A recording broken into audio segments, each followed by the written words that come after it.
What's going on, guys? This is Burrs here with Rich Graham at the training session that we got going on today. Thanks for being here. Thanks for actually having it. Yeah, definitely. How many hours have been going now? Like 10? Yeah, it's been a long session. And it's still gonna go on later on. Yeah, we still got the night session to go. So. Yeah. So what are we doing here today? Talk about the home defense, personal defense course here we got going on. So this weekend we're covering home protection, personal defense. So different tactics that we're covering are how to use different weapon systems for home protection, whether it's pistol, rifle, shotgun.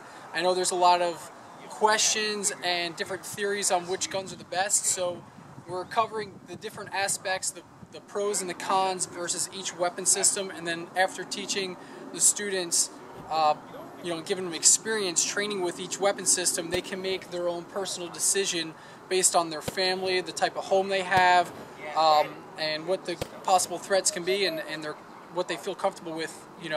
They can now pick the proper weapon system for them for their own personal home protection. All right. And what other courses do you have going on, with the exception, we're doing this one, but what other courses do you guys teach? Well, we do movement and mobility with firearms. That's kind of like the baseline. If you talk to any special operators, they always talk about we move, shoot, communicate. So movement's crucial. So we do a movement and mobility course. We do combative, like a self-defense combatives with firearms.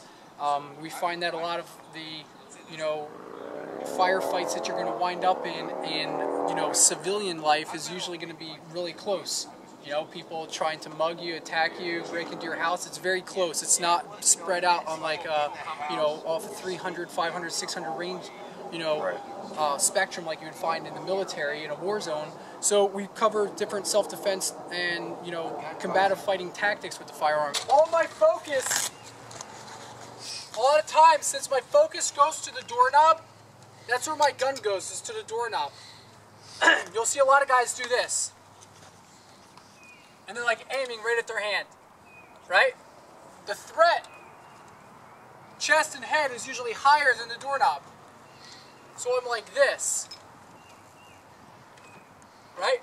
So we cover movement, communication as a course, so now we get the movement in there, talking about how guys can play off of each other. So if you find yourself in a situation where there's more than one person who have concealed carry permits, and you get yourself into a situation, you can now play off of each other and learn to read off of other people's movements and do communication, whether it's verbal or nonverbal communication. You can now play off of them.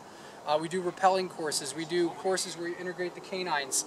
How do you integrate that into your home with your firearms? There's a whole spectrum all the way to sniper courses. So usually for law enforcement, but we have a full range of courses that we provide. All right, and then where are these at across the country? I know you travel all around. Yeah, we've been doing courses in Florida to South Carolina, North Carolina, New Jersey, New York. We're going out to California pretty soon. We have other courses in the Midwest, so we're pretty mobile. If we can get a group of guys together and they want to train, and we have a facility that allow us to do the type of training that we do. Not all will allow it, but the people who allow us, either private property owners or a range that's open to more of a combative and tactical style of training philosophies and courses, we'll usually go to those places and run these events. Right. So what kind of background do you have? You want to go into your background and skill sets you have? Yeah, I was in the SEAL teams for about 6 years. Developed a medical condition that kind of pushed me out of the military. So since I've been out, I've been doing fitness, firearms, combative fightings, and other type of self-defense training. In the teams, I was a sniper, point man, among other things. But that was my main thing, was combative fighting and firearms. Right. So there's a lot of guys that do the 3-gun shoot and stuff like that. How are your courses different than that and maybe not technical one? Yeah. Well, 3-gun shoots, they're awesome, but it still is sport.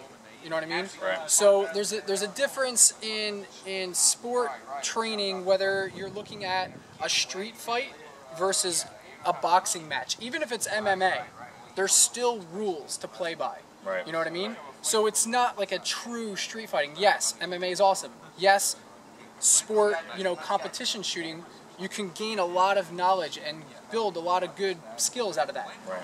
But what we like to teach people is how can you actually transition that? How can you take military tactics that you've learned and that foundation that you have, how can you take the sports stuff you have and actually really put it together for home protection and personal protection?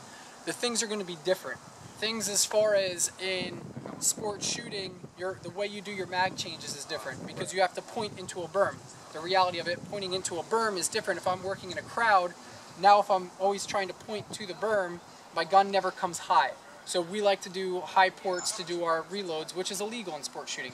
You know, there's different tactics that we have that wouldn't necessarily translate into a sport environment, but we find are very, very effective in a realistic, combative fighting firefight situation. It's kind of like outside the box thinking to a degree. It's outside the box thinking to agree, and it's based on, I have targets that are fighting back, and I have other aspects of the environment that are playing out versus stationary targets or slightly moving targets. I have people that are moving in and out of the situation. Right. I have other elements and other aspects of the environment that are happening that I have to react to and play off of throughout the entire scenario. Right. You know, so there's a lot more going on that we have to account for. Right. So the tactics are going to change. Right. If that makes sense. Yeah. Yeah. So one of the other things we do also is we like to teach people a foundation for them protecting themselves. You're your own foundation. You know what I mean? It all starts with you. Right. So after that, after we teach people, you know, how you can protect and how you can protect yourself and how you can be effective as an individual, now what we add is what we call a force multiplier. What we do is a force multiplier. And that can either be training up your wife, right? Training up one of the people who live with you or your neighbors so you guys can play off of each other. Another thing that we implement is the canines. We have a partnership. We work with a group called Canine out of Canada. Phenomenal dogs, phenomenal training philosophy. Again, based on what I like to go for the real, like the real stuff versus the sports stuff. Not that there's anything wrong with it. Right. It's just the way I like to train. So they are really good at going off of, you know, the real communication with the dogs. So we now take these kind of dogs and we could implement them into our client's life and teach them. Now you have a force multiplier. Now you have your own basically your own bodyguard, and this dog and you can now work together, and this can create time for you to get to your family, for you to get to your firearm, for you to get out of the situation. Right. And then we call the dog.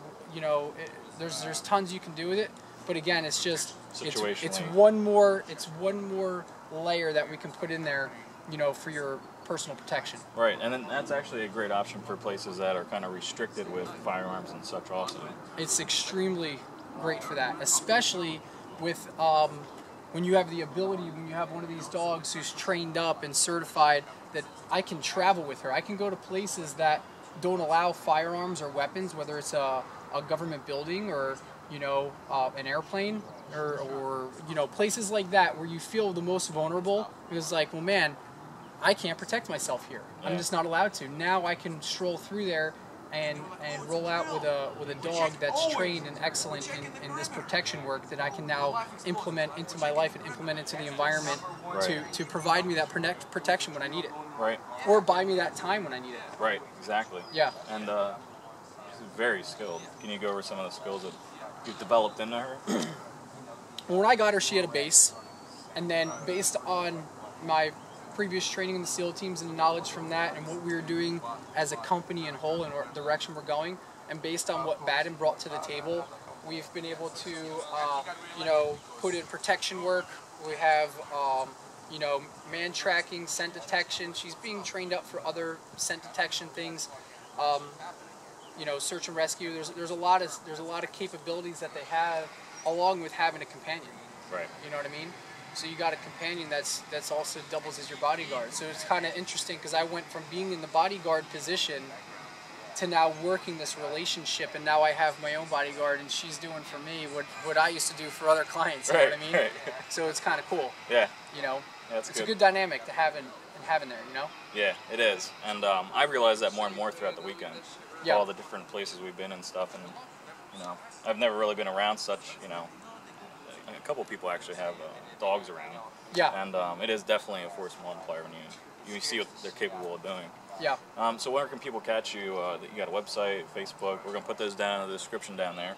Yeah, we have a website called tridentfitness.net, and you can look up our company on Facebook under Trident Fitness. I'll put it down there, a link down there. And Trident Fitness isn't just a fitness company.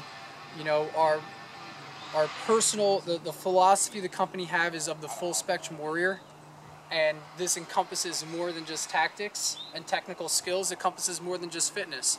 It goes into you know, communication and teamwork. It goes into health. It goes into mobility. It goes into leadership, faith, you know, having a moral compass, like all these things that you really need to be effective as a warrior for whatever it is that you're doing, whether you're a firefighter, or you're an accountant, or you're, you know, in the military. It doesn't matter. What are you fighting for? And it encompasses everything. Right. You know what I mean? We just happen to focus more when it comes to technical skills on tactics, as far as firearms training, combative fighting, and stuff like that, because that's what I do. Right. You know what I mean? But you could Exactly. you could pull that one section out and put whatever technical skills it is for what you do at work or what your hobby is, and then all the other stuff still come into play and reinforce that. Right. Yep. Exactly. So it's tridentfitness.net if you want to check it out. All right. Cool. Well, thanks for having the course. I definitely learned a appreciate couple different things today that I didn't know before, and they actually have, you know, helped me improve what I'm looking to do. Awesome. So great. Yeah. Check them out, guys. Links below. Thanks, guys. Appreciate it.